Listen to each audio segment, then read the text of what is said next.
けません。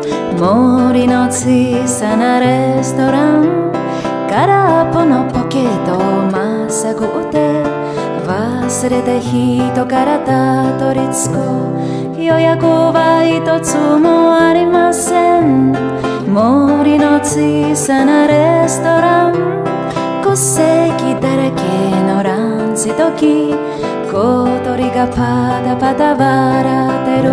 ツルツンツンツンツンツンツルツン、ツルツンツンツンツンツンツルツン、ツルツンツンツンツンツンツルツン、ツルツンツンツンツンツンツルツン。真っ赤なペンキの戸棚屋根、メニューは